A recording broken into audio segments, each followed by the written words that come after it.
आज हम इस वीडियो में बात करेंगे बेस्ट हेल्थ इंश्योरेंस गाइड की, जिसमें आपको बताया जाएगा किन किन चीज़ों को ध्यान में रखते हुए आपको हेल्थ इंश्योरेंस पॉलिसी को बाय करना है। This is Saqib, welcome to my YouTube channel policy लिया क्या।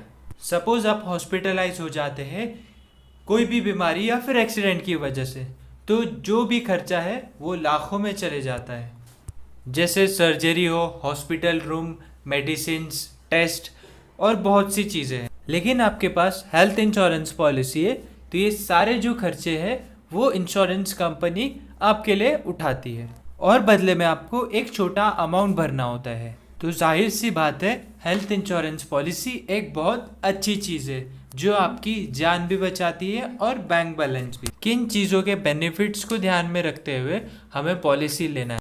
और मार्केट में कई सारी कंपनी है जिसमें आप कंफ्यूज हो जाते हैं किस कंपनी से पॉलिसी लेनी चाहिए और कौन सी कंपनी की सर्विस अच्छी होती है। और कई बार आप ऑनलाइन वेबसाइट विजिट करते हैं, प्रीमियम तो चेक कर लेते हैं, बट उसमें क्या डिटेल्स होती है, क्या वर्डिंग्स होती है, क्या कवर होता है, क्या नहीं कवर होता है, ये आप जान नहीं पाते। और बहुत सारे एजेंट होते हैं मार्केट में अलग अलग कंपनीज के, वो आपको कहीं ना कहीं अच्छे से गाइड करते हैं और मिस गाइड भी करते हैं। और काफ़ी टाइम जैसे कितने हिडन चार्जेस और ऐसे बहुत सी चीज़ें शेयर नहीं करते हैं आपसे और कम प्रीमियम बता के आपको पॉलिसी सेल कर देते हैं। तो हम ऐसे फैक्टर्स देखेंगे जो हेल्थ इंश्योरेंस पॉलिसी लेते टाइम हमको देखना चाहिए। तो फर्स्ट है फ्लोटर एंड इंडिविजुअल।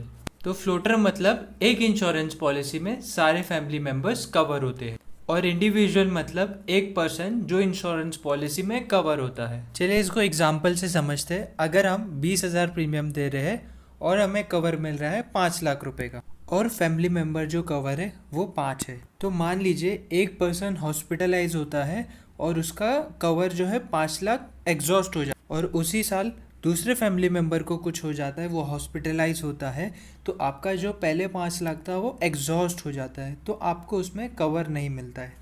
और इंडिविजुअल में सारे फैमिली मेंबर्स को इंडिविजुअल कवर मिलता है। तो इसमें आपको सेम ईयर में 2 फैमिली मेंबर को कुछ हो जाता है तो आपको इंडिविजुअल कवर मिलता है। तो सेकेंड है क्लेम रेशियो सेटलमेंट। तो इसका मतलब जान लेते हैं।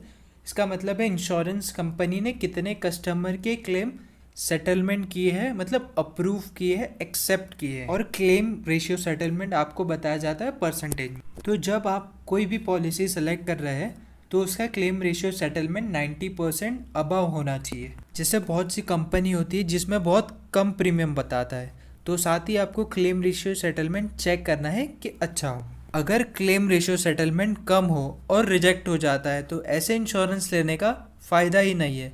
तो ऐसे में आपको हाईली क्लेम रेशियो सेटलमेंट देख के बाय करना है। तो थर्ड है कैशलेस हॉस्पिटल। तो इसका मतलब जान लेते हैं। इंश्योरेंस कंपनी डायरेक्ट हॉस्पिटल को पे कर देती है, तो इसका मतलब कैशलेस। जैसे आपको या आपकी फैमिली मेम्बर्स को कुछ हो जाता है तो उस टाइम पे आप पैसे अरेंज करने का वेट नहीं कर सकते, और हॉस्पिटल एडवांस लिए बिना आपका ट्रीटमेंट भी स्टार्ट नहीं करती। तो आपको चेक करना है कौन से इंश्योरेंस कंपनी का टाइप है आपके नियर बाय अच्छे हॉस्पिटल से। तो नेक्स्ट है लिमिट्स।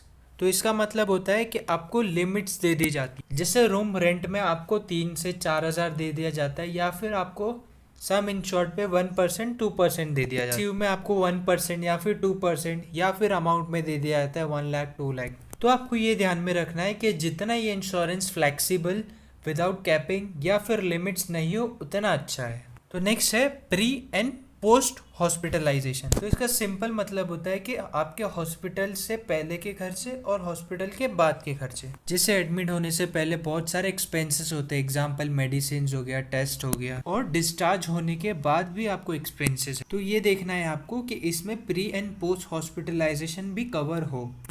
नेक्स्ट है pre existing disease waiting period. तो इसका मतलब ये है कि जो आपकी पहले की बीमारी है वो भी इसमें कवर होती है, बट आपको एक वेटिंग पीरियड दिया जाता है कि उसके बाद आपकी ये प्री एग्जिस्टिंग डिजीज कवर होगी। इसमें आपको ये चेक करके लेना है कि जितना आपका वेटिंग पीरियड कम हो उतना अच्छा है। तो लास्ट है नो क्लेम बोनस।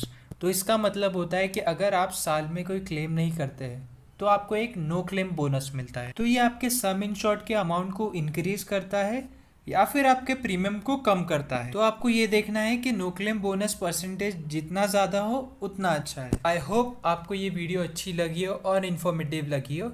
तो प्लीज़ इस वीडियो को लाइक करें, लोगों तक शेयर करें और इस चैनल को सब्सक्राइब करें। Thank you for watching this video.